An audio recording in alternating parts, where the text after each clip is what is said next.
अस्सलाम वालेकुम, मैं हूं बशीर खटक और आप देख रहे हैं यूट्यूब चैनल। अच्छा नाज़रीन, मैं आप लोगों से आज बात करूंगा जनरल फैज़ हमीद साहब के हवाले से। जनरल फैज़ हमीद साहब का किरदार आजकल बहुत अहम है, बहुत ज़्यादा रोल आजकल नज़र आ रहा है। जनरल बाजवा से ज़्यादा आर्मी चीफ जनरल बाजवा साहब है, लेकिन जनरल बाजवा साहब से ज़्यादा जनरल फैज़ हमीद जो कि 11 कोर और पेशावर कोर कमांडर है इस वक्त। इससे पहले वो DGISI 3.5-4 साल रह चुके हैं, लेकिन उस DGISI के पोस्ट की वजह से जो अहमियत और जो किरदार है वो आज कल सब की नज़रें उसी किरदार उसी जनरल फैज़ हमीद के ऊपर है। अच्छा, वो सियासतदानों की, यानी आप शहबाज शरीफ को ले लें या आप इमरान ख़ान को ले लें या आप आर्मी चीफ को ले लें या आप इसी तरह मुख्तलिफ़ किस्म के सिक्योरिटी तहरीक तालिबान के हवाले से जो मुज़ाकरात है उस हवाले से ले लें, तो उसमें सब में आपको नुमाया किरदार जनरल फैज़ हमीद साहब का नज़र आ रहा होगा। अच्छा, इस हवाले से मैं बात करूँगा। 22 जून को सलामती पार्लियामेंट्री इजलास हुई, उसमें तमाम जितने भी सिक्योरिटी फोर्सेस, जितने भी सियासतदान और उससे मुताल्लिक़ जो इदारे थे वो मौजूद थे, लेकिन at the end army chief, ये मुसद्दिक़ा ख़बर आपको दे रहा हूँ, army chief general Qamar Javed Bajwa और वज़ीर आज़म क्राइम मिनिस्टर शहबाज शरीफ और इसके साथ जनरल फैज़ हमीद, ये तीनों एक साथ एक सीक्रेट रूम में एक बंद कमरे में मीटिंग कर चुके हैं और उस मीटिंग में जनरल फैज़ हमीद साहब को तहरीक तालिबान के हवाले से, उनके साथ मुज़ाकरात के हवाले से उनको एतमाद में लिया गया और उनको मुख्तलिफ़ किस्म के ऑफ़र की गई। वो ऑफ़र क्या है वो आपके सामने ला रहा हूँ। वो ऑफ़र सबसे पहले तो उनको बताया गया है, वज़ीर आज़म साहब ने मुबैना तौर पे उनको DGISI बनाने का एक इजहार किया, आमादगी की कोशिश की कि उस पर वो आमादा हो जाए और किसी तरह उसको अपने हाथ में, अपने इत्तेमाद में लिया जाए। तो ये एक ऑफ़र नंबर 1। उसके बाद अगर इस पे नहीं हो सका तो इस हवाले से फिर आर्मी चीफ और वज़ीर आज़म दोनों ने उनको नया आर्मी चीफ, जो तकरीबन नवंबर में नया आर्मी चीफ का सिलेक्शन होने वाला है, तो उस हवाले से भी उससे कुछ गुफ्तशनीद हुई है कि आपको इस किस्म की एक अपॉर्चुनिटी भी दी जा सकती है।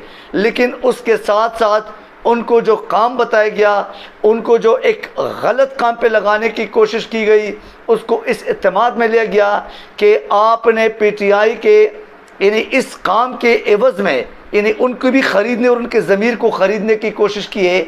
ये PMLN का वतीरा है और ये शहबाज शरीफ लोगों का वतीरा है। एक जैसे कह सकते ख़ानदानी या एक सियासी ये जो तरबियत है वो इनकी यूँ है कि आप बंदे को करीब जब लाते हैं या करीब आते तो उसको अपने मकसद, अपने गरज के लिए इस्तेमाल किया करे।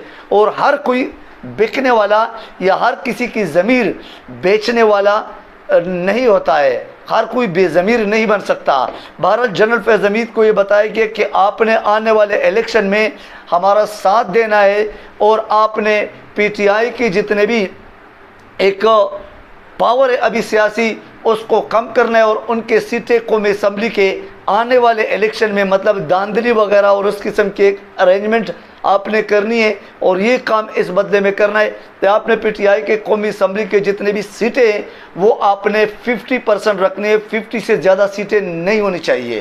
तो ये एक काम देना था। इस पे जनरल फैज़ हमीद साहब ने ग्रेटनेस का वो एक मुजाहरा किया और उनको इस बात का जवाब ना में दिया कि मैं इस किस्म के सियासी गंद में, सियासी मामलात में और सियासी इस किस्म के जो आपके एक लेन देन और डील है इसमें मैं नहीं हूँ, मैं इस किस्म के कामों में नहीं आ सकता। जहाँ तक सिक्योरिटी और जहाँ तक एक फ़ौजी चीफ का या एक फ़ौजी डिसिप्लिन की बात है, उसमें हर किस्म की ड्यूटी के लिए तैयार, लेकिन मैं सियासी मामलात में और सियासी गेम का हिस्सा नहीं बनना चाहता हूँ। मैंने बड़े बाइज़्ज़त अंदाज में, बड़े एक पॉजिटिव मुस्बत वे में पाकिस्तान के लिए बुलवतनी के अंदाज में एक किरदार अदा किया आज तक, और ड्यूटी सर अंजाम दिए। अपने जितने भी कैरियर फ़ौज में गुजारे, मैंने उसमें इस किस्म के ऐसे कोई दागदार काम और हरकत नहीं किए, तो मैं इसमें नहीं हुई। मतलब जनरल फैज़ हमीद साहब ने उनका ये ऑफ़र ठुकरा दिया। अच्छा, इसके बाद फिर आपको पीटीआई के ख़िलाफ़ इस्तेमाल होने का ये हरबा भी नाकाम रहा। अब इसके बाद यानी जो खौफ इमरानी है इनके ऊपर, इसके बाद आपको मैं एक और ख़बर से आगाह करूं कि फजल रहमान साहब भी बोल पड़े। मैं तो मौलाना नहीं कह सकता, लेकिन फजल रहमान के नाम से अगर वो बुरा ना माने तो मैं फजल रहमान के नाम से ही जो ना मौसूम को पुकार सकता हूँ, क्योंकि मुझे मौलाना की तजलील नहीं करनी है। बहरहाल फजल रहमान बोल पड़े, और क्योंकि उनके साथ जो वादे किए थे, उनके साथ जिस किस्म के जो मुआहदे किए थे, उन मुआहदों के मुताबिक उनके साथ वो ये PMLN की हुकूमत ना चल पड़ा और ना चल सका। क्या है, इन वादा खिलाफ़ी की गई, उनको बताया गया था हम आपको सदर बनाएंगे, और इसके अलावा बहुत सारे और ऑफ़र्स की गई थी जो कि सामने वो बोल नहीं सकते और बोल नहीं पड़े। लेकिन हकीकत में उनके इस किस्म के खफगान से, इस किस्म के एक गिले शिकवे से अंदाज़ा हो रहा था कि इसके अलावा भी बहुत कुछ है, और उस हवाले से उसने अपनी लेकिंग ऑफ इंटरेस्ट और ये तमाम मलबा फ़ौज पे डालने की कोशिश की है, और तासुर दिया गया है अपने बातों में। और साथ साथ ये भी बोला कि इस साजिश में मैं मौजूद हूँ, ये साजिश मैंने की, अमेरिका ने नहीं की, इमरान खान को तनबीह करते हुए कहा है। तो मैं क्या बोलूँ, मैं लानत तो नहीं बोल सकता, लेकिन मैं बज़ाते खुद एक शहरी होने के नाते फजल रहमान के इस बात पे कि साजिश के नाम से हम जैसे आम लोग भी अगर थोड़ी सी भी गैरत हो, वो भी दूर भागते कि साजिश के नाम हमारे नाम के साथ ना जोड़ा जाए। और ये फजल रहमान ख़ुद अपने साजिश का जो एक घिनौनी हरकत है, जो एक घटिया हरकत है, जो एक यूँ समझे कि लानती हरकत है, वो अपने साथ इस लानत को अपने सर पे ले रहे। बिलावल कहते थे कि मैंने किए, बिलावल हाउस से हुआ है। नवाज शरीफ और शहबाज शरीफ और मरियम नवाज बीवी कहते हैं कि हमने किए, अमेरिका कहते हैं कि हमने किए, और फजल रहमान कहते हैं कि हमने किए, मैंने किए। तो समझ से बाहर है। बहरहाल फजल रहमान को कम से कम जेब नहीं देते कि वो अपनी एक मजहबी शख्सियत अपने आप को समझ के और अपने फॉलोअर्स को मज़हब के उसमें रूप में सामने लाता है, और उसमें उनको वरगलाता है। इस हवाले से मजहबी कार्ड यूज़ करता है। उस किस्म की शख्सियत को इस किस्म की लानती काम में और उसको अपने सर पे लेने का एटलीस्ट ये इल्ज़ाम अपने ऊपर नहीं लेना चाहिए। बहरहाल क्या कह सकते हैं, बहुत कुछ अजीब व गरीब सुना है, एक ये भी सही। बहरहाल अब इसके बाद आते हम कि अगर मैं आपके साथ शेयर करूं कि ख्वाजा आसिफ जो अरस्तू है आजकल माशाल्लाह एहसन इकबाल के साथ मुकाबले में PMLN में, वो ख्वाजा आसिफ को किसी बेवकूफ़ ने मशवरा दिया, लेकिन बेवकूफ़ को बेवकूफ़ी मशवरा दे सकते। किसी बेवकूफ़ ने मशवरा दिया कि इसी आर्मी चीफ़ को, क्योंकि उनके इस आर्मी चीफ़ के साथ अच्छे ताल्लुकात थे और इन्होंने इनको मदद किए अभी इस हुकूमत में, ये जो इम्पोर्टेड हुकूमत है इसके लाने में और उसकी इनके गले में डालने की एक बहुत बड़ी मेहनत, बहुत बड़ी एक यूँ समझे कि कारनामा जो कि फ़ौज के मरहून मिन्नत इनको मिली है और इन्होंने किए।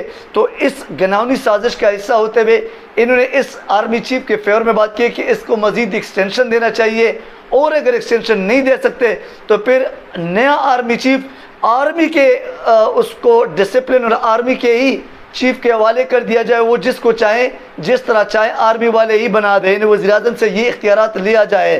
तो ये भी आप अंदाज़ा लगा लो कि सब कुछ करने के लिए तैयार है, लेकिन ये सिर्फ ज़मीर बेचने के लिए नहीं। लेकिन हम क्या कह सकते हैं, बेज़मीर लोगों का इस किस्म की बातें, इस किस्म के मामलात, इस किस्म के ऐलानात या इस किस्म की ये जो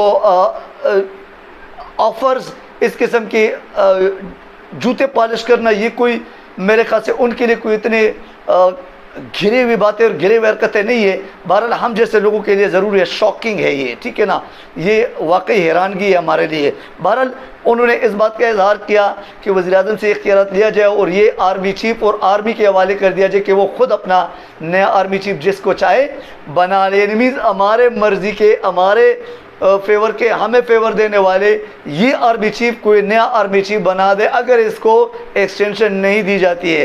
तो ये भी मेरे ख्याल से अब समझ गए होंगे कि इसका मकसद क्या है।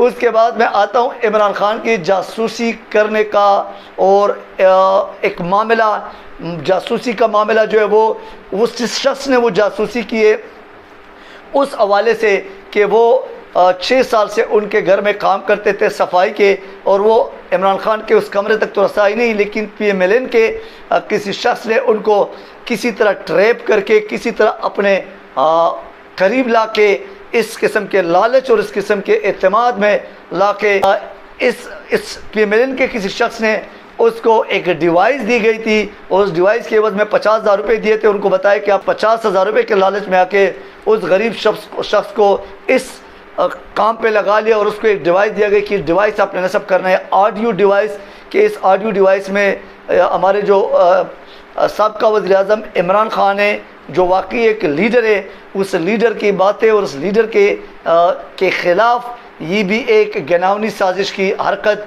जो कि नाकाम हुई, और उसको इमरान खान ने आखिरकार माफ़ भी कर दिया गया। इमरान खान के बड़े दिल का मुजाहरा, वाकई इमरान खान रियासत मदीना और हुज़ूर पाक सल्लल्लाहु अलैहि वसल्लम के फॉलोअर्स के हैसियत से और उस अंदाज में, उस किरदार की शख्सियत नज़र आते हैं, और उन्होंने उसका मुजाहरा किया और माफ़ कर दिया गया। उन्होंने बोला कि गरीब बेचारे का कसूर नहीं है, कसूर उनका है जिसने ये इस काम पे मजबूर किया, इसको और इस काम पे लगाया है। लिहाजा ये भी आपके सामने रखना था, और ये भी एक अच्छी, और पाकिस्तान की सियासतदानों और सियासत में स्पेशली ये इमरान खान ने एक नई रिवायत कायम कर दी, और उन्होंने उस गरीब शख्स को माफ़ कर दिया। इसके बाद जितने भी इस तरह के कोई ख़बर आती है, कोई न्यूज़ मिलती है, वो आपके साथ शेयर करते जाएंगे।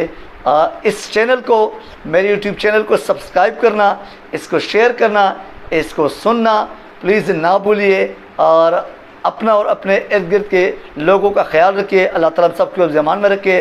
Thank you very much. अल्लाह हाफ़िज़ नासिर।